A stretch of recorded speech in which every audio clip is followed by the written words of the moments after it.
Hello guys, good morning. എല്ലാവർക്കും എൻ്റെ YouTube ചാനലിലേക്ക് സ്വാഗതം.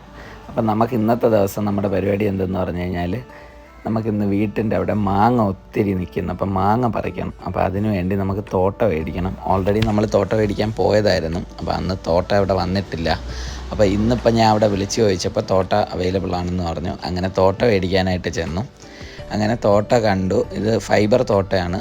നമ്മുടെ മാവിൻ്റെ അടുത്ത് ഈ പോസ്റ്റും ലൈൻ കമ്പിയും ചേർന്നാണ് പോകുന്നത്. അതുകൊണ്ട് ഈ പറഞ്ഞ കണക്ക് മെറ്റലിൽ അത് മേടിക്കാനായിട്ടൊരു പേടിയുണ്ട്. കാരണം നമ്മൾ കൈക്ക് നിൽക്കുന്നില്ലെങ്കിൽ കറണ്ട് അടിച്ച് തറയിൽ വീഴും. അപ്പോൾ അതിനേക്കാളും ഫൈബർ മേടിക്കാമെന്ന് വിചാരിച്ചു. അപ്പോൾ പുള്ളി എനിക്കിതിനെപ്പറ്റിയൊക്കെ എക്സ്പ്ലെയിൻ ചെയ്ത് തരുമോ. ഇത് 3 പീസ് തോട്ടയാണ്, ഫൈബറാണ്. പിന്നെ ഇത് അഥവാ പൊട്ടിക്കഴിഞ്ഞാലും ചെറിയ കോസ്റ്റിൽ തന്നെ ഇതിൻ്റെ സ്പെയർ അവൈലബിളായിട്ട് കിട്ടും. അങ്ങനെ പുള്ളി ഓരോന്നും കാര്യങ്ങൾ പറഞ്ഞു. അപ്പം എനിക്കിതിന് ബലമുണ്ടോ ഇല്ലയോ എന്ന് അറിയത്തില്ല. കാരണം പ്ലാസ്റ്റിക് ടൈപ്പ് ആയതുകൊണ്ട് പൊട്ടി വീഴുമോ ഇല്ലയോ എന്നേ. പക്ഷേ എന്നാലും പുള്ളി പറഞ്ഞ് എല്ലാവരും ഇതാണിപ്പോൾ മേടിച്ചിട്ട് പോകുന്നത് എന്ന് പറഞ്ഞു. അങ്ങനെ അവിടെ നിന്ന് അതും പർച്ചേസ് ചെയ്ത് ഞാൻ എന്താ തോട്ടയായിട്ട് പുറത്തിറങ്ങി. ഇനി ഈ തോട്ട കാറിലോട്ട് കയറുമെന്ന് എനിക്കറിയത്തില്ല. കാര്യം വണ്ടിയേക്കാളും നീളമുണ്ട് തോട്ടയ്ക്ക്. പക്ഷേ പുള്ളി ഒരു കാര്യം പറഞ്ഞതെന്ന് പറഞ്ഞാൽ 3 പീസ് തോട്ടയായതുകൊണ്ട് 3 പീസായിട്ട് സ്പ്ലിറ്റ് ചെയ്തിട്ട് കാറിലോട്ട് കയറ്റി കഴിഞ്ഞാൽ നമുക്ക് ഈസി ആയിട്ട് കാറിൽ കയറുമെന്ന് പുള്ളി പറഞ്ഞു തന്നു. അങ്ങനെ നമ്മൾ നടന്ന് നമ്മുടെ കാറിൻ്റെ അടുത്തോട്ട് പോവുക. വണ്ടി അവിടെ കിടക്കുന്നു. ഇനിയിപ്പോൾ ഈ വണ്ടിയിൽ കയറുമെന്ന് നോക്കണം. എന്തായാലും നമുക്ക് വണ്ടിയുടെ അടുത്തോട്ട് പോവാം. അങ്ങനെ വണ്ടിയുടെ അടുത്ത് നമ്മൾ എത്തിക്കഴിഞ്ഞു. തോട്ടയെ 3 പീസായിട്ട് റിമൂവ് ആക്കി. കാര്യം വണ്ടിയിൽ കയറത്തില്ല, വണ്ടിയേക്കാളും നീളമുണ്ട് തോട്ടയ്ക്ക്. അങ്ങനെ തോട്ട വണ്ടിയിലോട്ട് കയറ്റാൻ വേണ്ടി 3 പീസിനെ റോഡിൽ വെച്ച് തന്നെ റിമൂവ് ആക്കി അവിടെ വെച്ചതിന് ശേഷം ബൂട്ട് ഓപ്പൺ ആക്കി ഓരോ പീസായിട്ട് വണ്ടിക്കകത്തോട്ട് ഇറക്കി. ഇപ്പോഴും സെറ്റായി, വണ്ടിക്കകത്തോട്ട് കയറുന്നുണ്ട്. അങ്ങനെ മൂന്നാമത്തെ പീസ് തോട്ടയും വണ്ടിക്കകത്തോട്ട് കയറ്റി ഇപ്പം അതിനകത്തോട്ട് വെച്ച് കഴിഞ്ഞാൽ പിന്നെ നമ്മുടെ പരിപാടി കഴിഞ്ഞു. ഇനി നമുക്ക് ബൂട്ടടച്ച് നേരെ വീട്ടിലോട്ട് പോകാം. അവിടെ ചെന്നിട്ട് നമ്മുടെ മാങ്ങ പറിക്കുന്ന വിശേഷങ്ങൾ കാണാം. സെറ്റ്. അങ്ങനെ ഗൈസ് നമ്മൾ കാറിനകത്തോട്ട് കയറുക. കാറിൽ കയറി തോട്ട 3 പീസും മാക്സിമം അകത്തോട്ട് കയറ്റി വെച്ചിട്ടുണ്ട്. അങ്ങനെ ബെൽറ്റ് ഇട്ടു. ഇനിയിപ്പോൾ നമുക്ക് വണ്ടി എടുത്ത് വീട്ടിലോട്ട് പോകാം. അപ്പോൾ വീട്ടിലോട്ട് പോകുന്ന വഴി നമുക്ക് ഇനിയിപ്പോൾ ബാക്കി വിശേഷങ്ങൾ കാണാം. അങ്ങനെ ഞാൻ തോട്ട മേടിച്ചത് മറ്റേ കേരള അഗ്രികൾച്ചറിൻ്റെ ഒരു സൂപ്പർ മാർക്കറ്റ് ഉണ്ട്, അവിടെ നിന്നാണ് മേടിച്ചിരിക്കുന്നത്. അത് നമ്മുടെ SP ഫോർട്ട് ഹോസ്പിറ്റലിൻ്റെ ബാക്ക് സൈഡ്.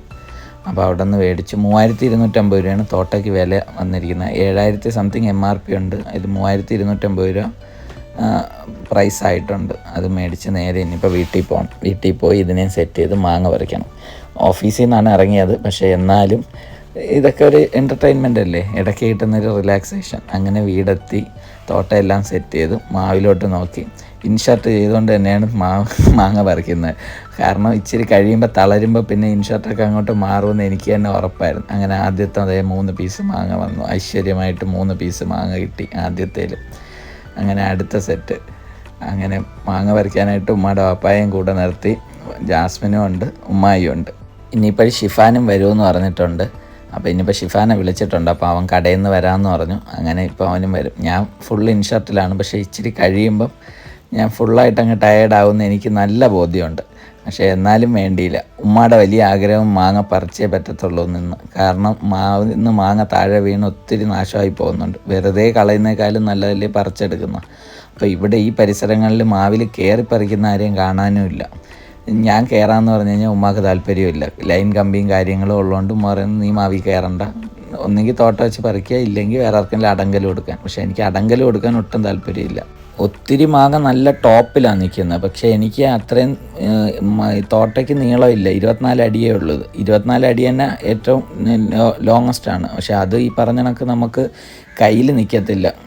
ടോപ്പ് എത്തിക്കഴിയുമ്പം ഭയങ്കരമായിട്ട് ഷിവറിങ് വരും. നമുക്ക് ലെങ്ത്ത് കുറഞ്ഞ് നിൽക്കുവാണെങ്കിൽ നമുക്ക് നല്ല സ്റ്റെബിലിറ്റി കിട്ടും. അല്ലാത്ത പക്ഷമാണെങ്കിൽ ഇത് ഷിവർ ചെയ്യും. അപ്പം ഈ പറഞ്ഞ കണക്ക് നമുക്ക് പറ്റുന്ന അത്രയും പറിക്കാമെന്ന് വിചാരിച്ചു. കാരണം അങ്ങ് ഏറ്റവും മേളിലെത്തുന്നതിൽ നമുക്ക് ലെങ്ത്ത് കിട്ടത്തില്ല. പക്ഷേ എന്നാലും കുറേ മാങ്ങ പറിച്ചു. അങ്ങനെ ജാസ്മിൻ്റെ ഞാൻ പറഞ്ഞു മാങ്ങ കുറച്ച് കട്ട് ചെയ്തിട്ട് ഉപ്പിടാൻ പറഞ്ഞു. ഉപ്പിട്ട് കഴിക്കാമെന്ന് പറഞ്ഞു. അങ്ങനെ ജാസി അകത്ത് പോയി ഉപ്പിട്ടുകൊണ്ട് വന്നു. അപ്പോൾ അതൊരു റിഫ്രഷ്മെൻ്റ് ആകും കുറച്ച് നേരത്തേക്ക്. അങ്ങനെ അത് കഴിച്ച് നോക്കി. അടിപൊളി മാങ്ങ, രസമുണ്ട്. അങ്ങനെ അടുത്തത് ഷിഫാനും വന്ന് ഞാനും ഷിഫാനും കൂടെ നിന്ന് പറിക്കാനായി. കാര്യം നല്ല ലോങ് ആയപ്പം നല്ല ഷിവറിങ് വരുന്നു, നിൽക്കുന്നില്ല. മാക്സിമം അലൈൻമെൻറ്റ് നമുക്ക് കിട്ടുന്നില്ല. അപ്പോൾ ഷിഫാനെയും കൂടെ വിളിച്ച് എന്നിട്ട് കറക്റ്റായിട്ട് പറിക്കാമെന്ന് വിചാരിച്ചു. അപ്പോൾ ഷിഫാനും കൂടെ വന്നപ്പോൾ കുറച്ചും കൂടെ ഹെൽപ്പായി. കാരണം മാങ്ങ കൂടുതൽ പറിക്കാനും പറ്റും, കൂടുതൽ മാങ്ങ കിട്ടുകയും ചെയ്യും. നമുക്ക് എത്ര മാങ്ങ പറിക്കുന്നോ അത് ഏരിയയിൽ ഡിസ്ട്രിബ്യൂഷനും ചെയ്യും, നമ്മുടെ ആവശ്യത്തിന് എടുക്കും. ഈ മുഴുവൻ മാങ്ങയും നമ്മളായിട്ട് എടുക്കത്തില്ല, നമ്മൾ ബാക്കി അടുത്ത് വീടുമുണ്ട്. കാരണം നമ്മളെ മാങ്ങ തറയെ വീഴുന്നതിൻ്റെ സൗണ്ട് സഹിക്കുന്നതും ഒരുപാട് പേരുണ്ട് അവിടെ. ഈ പറഞ്ഞ കണക്ക് രാത്രി നമ്മളെ മാവിൽ നിന്ന് മാങ്ങ താഴെ വീഴുമ്പോൾ ഒത്തിരി പേർക്ക് അതൊരു ബുദ്ധിമുട്ടും ആവും ചില സമയങ്ങളിൽ. ആരും പറഞ്ഞിട്ടില്ല ഇതുവരെ, പക്ഷേ എന്നാൽ പോലും നമുക്കറിയാം അതൊരു ബുദ്ധിമുട്ടാവുമെന്ന്. അതുകൊണ്ട് എല്ലാവർക്കും ഡിസ്ട്രിബ്യൂട്ട് ചെയ്യും. ഇത്രയും മാങ്ങ മൊത്തം കിട്ടി. അടുത്ത ഒരു പുതിയ വീഡിയോ ആയിട്ട് ഞാൻ വരുന്നവരെ കാത്തിരിക്കുക. എല്ലാവർക്കും എൻ്റെ വീഡിയോ ഇഷ്ടപ്പെട്ടെന്ന് ഞാൻ വിചാരിക്കുന്നു. ലൈക്ക് ചെയ്യുക, ഷെയർ ചെയ്യുക, സബ്സ്ക്രൈബ് ചെയ്യുക. Thank you.